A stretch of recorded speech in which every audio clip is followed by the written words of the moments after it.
कथा में 4 दान होते हैं और मनुष्य के जीवन में भी 4 ही धर्म होते हैं। तीर्थ यात्रा कहते हैं ना, 4 धाम किसे कहते हैं? 4 धाम कौन से हैं 4 धाम?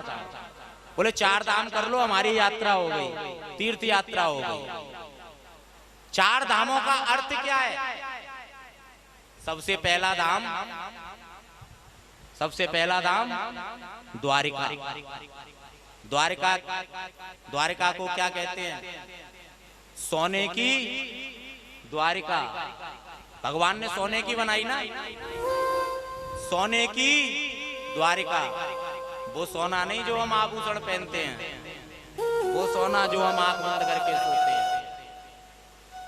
कहने का मतलब पहले सो, जी भर के सो, जितना हो सके उतना सो। उसके बाद रामेश्वरम। रामेश्वरम में क्या होता है? गए हो आप? क्या होता है वहां? पहले समुद्र में स्नान करो, फिर गीले कपड़े पहन करके मंदिर में जाओ, हाथ में एक टैग बंध जाएगा, उस टैग से 27 कुएं होंगे, सब में से जल डाला जाएगा, फिर बाद में शंकर जी को स्नान कराया जाएगा। भीगे हुए ही जाते हैं ना। तो पहले सोना, फिर नहाना, नहाने के बाद बद्रीनाथ केदारनाथ। वहां क्या है? तपस्या। बोले जैसे सोए वैसे ही नहाओ और वैसे ही फिर तपस्या करो, तप करो। फिर चौथा धाम जगन्नाथपुरी। जगन्नाथ को भात और जगत पसारे हाथ। जगन्नाथ जी में क्या है? भोजन। जगन्नाथ जी के यहाँ चले जाओ, एक से एक हड़ियाओं में बढ़िया बढ़िया मेवाओं की खिचड़ी बनती है कि नहीं? तो 4 धामों का सीधा सा अर्थ है, बोले जैसे सो वैसे ही स्नान करो। मन लगा के सो तो मन लगा के स्नान करो, फिर मन लगा करके भजन करो और फिर मन लगा करके भोजन करो। यही 4 धाम हैं हमारे, और यही हमारे शरीर का कर्तव्य है, यही धर्म है। कहने का मतलब कथा में मन लगना चाहिए, चाहे वो कैसे भी लगे। भोजनम तू परम। 4 प्रकार के दान भागवत में करने चाहिए। 4 धाम, 4 दान। सबसे प्रथम भूमि दान। हम जाएंगे इस संसार से, क्या देकर के जाएंगे? यहाँ का क्या लेकर के जाएंगे? कुछ ना लेकर के आए थे, ना लेकर के जाएंगे। इस पृथ्वी पर जितना हमारा शरीर है उतनी पृथ्वी और गंदी करके जाएंगे कि नहीं? उसके निमित्त हमें उतनी ही पृथ्वी दान करनी चाहिए। दूसरा दान अन्नदान। जीवन भर हमने सबका पाया, अपने हाथों से भी हमें दूसरों को खिला करके जाना चाहिए। तीसरा दान गौदान, जो हमारे पितरों के लिए होती है। जिस पिता ने हमको जन्म दिया उसने भी तो कोई लालसा की होगी कि हमारा पुत्र हमारे नाम से कुछ दान करेगा, कुछ पुण्य करेगा। पितरों के निमित्त गौदान किया जाता है। और अंत में कन्यादान। कन्यादानो महादानो पितृ ऋणानुपत्तये। जो पितरों का भी जो ऋण है उसको भी मुक्त कर दे, उसको कन्यादान कहते हैं। और भागवत में 4 दान होते हैं। समय अनुसार 4 उत्सवों में हमें 4 दान में भाग लेना चाहिए। उसके बाद हमें छौर कर्म नहीं कराना है। ध्यान से सुनना। जिन्होंने कलश उठाया है उनकी तो कोई बात नहीं, क्योंकि उन्होंने जो कलश लिया है वो भागवत के निमित्त लिया है। और हमने ऐसा संकल्प कराया है कि जिन्होंने जो कलश उठाया है उनको 7 दिन का कोई भी नियम नहीं है। नियम है हमारे परीक्षित जी के, क्योंकि ये सब कलश इन्हीं के निमित्त हैं। और आपके नियम हैं 7 दिन तक आपको छौर कर्म नहीं कराना है, दाढ़ी नहीं बनवानी है, बाल नहीं कटवाने हैं, नाखून नहीं कटवाने हैं। या तो जमीन पे या तखत पे, बेड पे सोना है, चारपाई पे नहीं सोना है, गरिष्ठ भोजन नहीं करना है। गरिष्ठ भोजन केवल शुद्ध सात्विक भोजन करना है, झूठ नहीं बोलना है, चुगली निंदा नहीं करनी है, और कथा में शत्रु भी आ जाए तो उसका भी सम्मान करना है। क्रोध नहीं करना है, काम क्रोध मद मोह लोभ नहीं करना है। इन सभी बातों को त्याग करके हमें कथा में बैठना है। और जैसे जैसे कथा में उत्सव आए उसी के अनुसार हमें उत्सवों में भाग लेना है। जन्मा दस्य यतोन्वयादि तरत चार्थे स्वभिज्ञा स्वरा तेने ब्रह्म हृदय आदि कवई मुह्यन्ति सूरया तेजो वारि मृदां यथा विनिमयो यत्र त्रिसर्गो मृषा धाम्ना स्वेन सदा निहस्तकुहकम् सत्यं परं धीमहि।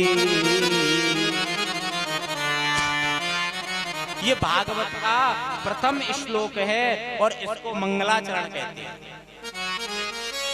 और मंगलाचरण में क्या लिखा गया है? सत्यम परम धीमहि। यहां किसी एक देवता का नाम नहीं है। हम ये समझे कि ये ग्रंथ किसी एक देवता का हो तो ऐसा नहीं है। इसमें सत्य को प्रणाम किया गया है कि जो इस पृथ्वी पर व्याप्त है, जो कण कण में बसता है, जो मेरे अंदर भी है, जो आपके अंदर भी है, जो यहाँ भी विराजमान है। देखो कितनी अच्छी व्यवस्था है परमात्मा की। हम भी एक घर चलाते हैं कि नहीं? सब लोग अपना अपना घर चलाते हैं। कोई 5 मिनट जल्दी तो कोई 5 मिनट देर से। लेकिन परमात्मा की व्यवस्था, भगवान भी घर चलाता है, पूरा संसार चलाता है। सूर्य का समय है 5:07, तो सूर्योदय कितने बजे होगा? 5:07। सूर्यास्त का समय है शाम को 6 बजे, तो सूर्यास्त भी शाम को 6 बजे ही होगा। जब वो परमात्मा 1 मिनट लेट नहीं करता, भगवान है कहां? आज हम भगवान को ढूंढते फिरते हैं चारों तरफ। एक एक नहीं, कई कई भगवान बदल देते हैं। पहले बिहारी जी तो बिहारी जी, फिर गिरिराज जी तो गिरिराज जी, अब खाटू श्याम तो खाटू श्याम। जिसको पूजेंगे इकट्ठा पूजेंगे 10-5 साल, और जब मन भर गया तो फिर किसी और देवता के पास पहुंच जाएंगे। प्यारे, भगवान कहीं दूर नहीं है, भगवान सदैव हमारे साथ रहते हैं,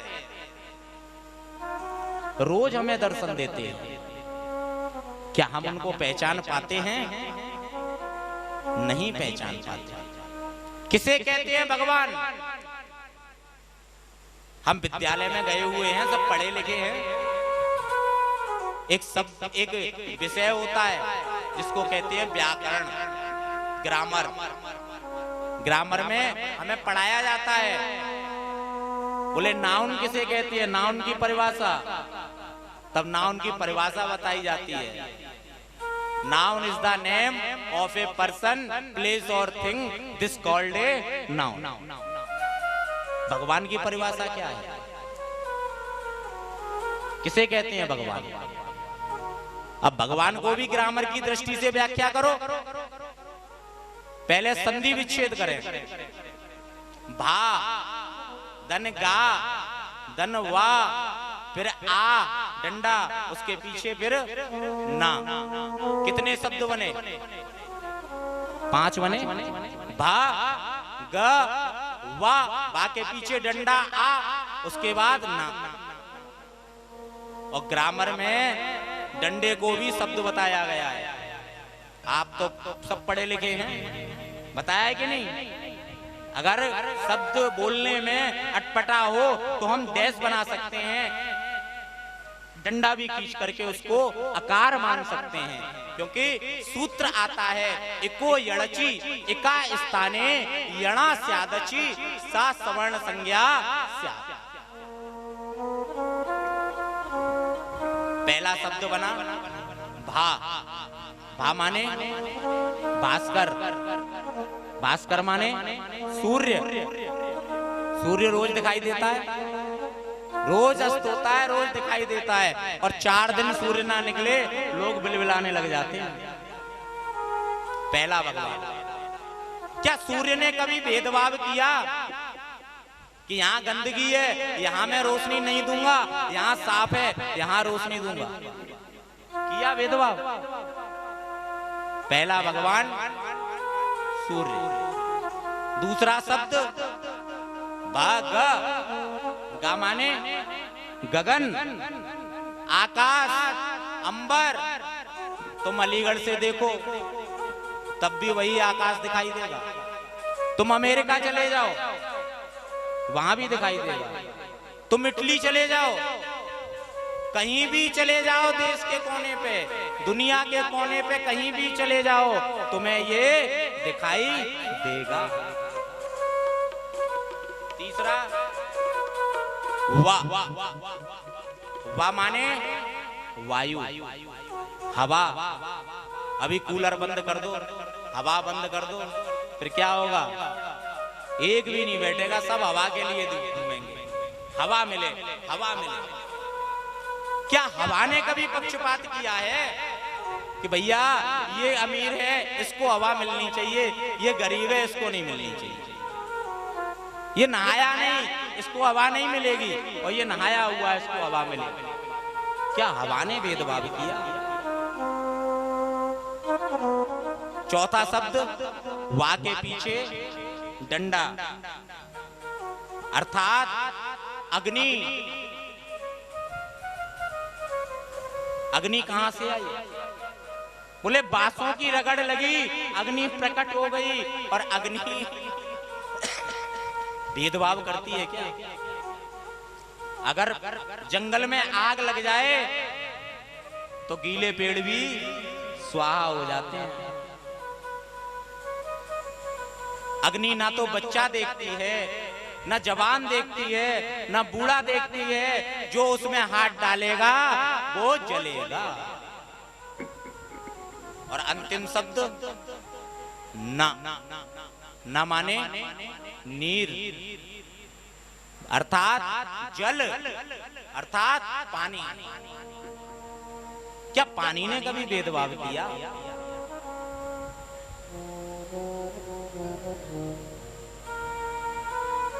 इन्हीं 5 तत्वों से मिलकर के ये शरीर बना है, और इस शरीर में बैठी हुई आत्मा ही परमात्मा है।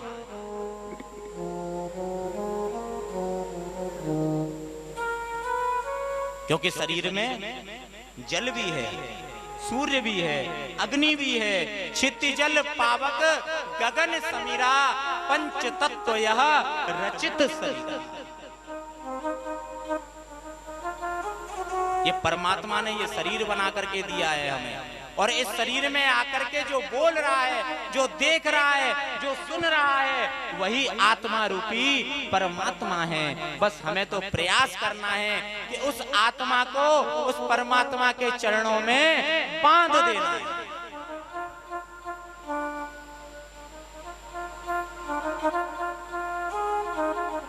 जहां आत्माओं को संतुष्टि मिले उसको महात्मा कहते हैं। और जहां से महात्मा को संतुष्टि मिले उसको परमात्मा कहते हैं। हमारा यही प्रयास है कि हम समस्त आत्माएं मिलकर के अपने आप को परमात्मा के चरणों में बांध दें, और इसीलिए इसमें सत्य का प्रतिपादन किया गया है, क्योंकि सत्य केवल परमात्मा है, बाकी तो सब असत्य है। हम सब असत्य हैं, ये हमने पहले भी बताया था कि एक दिन मैं चला जाऊंगा, लेकिन ये सब यही रहेगा। इसलिए निगमम् कल्पतरोर्गलितम् फलम सुखमुखा द्रव्यमृत संयुतम्। बोले इसीलिए ये जो भागवत है ना, ये कल्प वृक्ष का पका हुआ फल है। और सबसे अच्छी बात तो ये है कि फल में गुठली भी होती है, छिलका भी होता है, लेकिन ये एक ऐसा फल है कि इसमें ना तो गुठली है और ना ही छिलका है। इसमें कोई भी चीज ऐसी नहीं है जिसको हम त्याग सकें। और अद्भुत बात तो ये हुई कि इस फल में सुखदेव रूपी तोते का मुख लग गया। या तो यूं समझो कि तोता जिस फल में मुख लगा दे वो कड़वा फल भी मीठा हो जाता है, या यूं समझो कि तोता उसी फल में मुख मारता है जो फल मीठा होता है। कल सुखदेव जी आएंगे यहाँ पर, झांकी के माध्यम से भी दर्शन होंगे सुखदेव जी के। राजा परीक्षित और सुखदेव जी की झांकी कल यहाँ आएगी। अच्छी बात तो ये है कि इसमें तोता जो सुखदेव रूपी तोता है उसका फल, उसका मुख लग गया, जिसके कारण ये फल और भी मधुर हो गया। मधुराति मधुर, इतना मधुर हो गया, इतना मधुर हो गया कि अब तो इसको क्या पान करने का मन करता है, खाने का नहीं। पिबत भागवतम रसमालयम मुहुरहो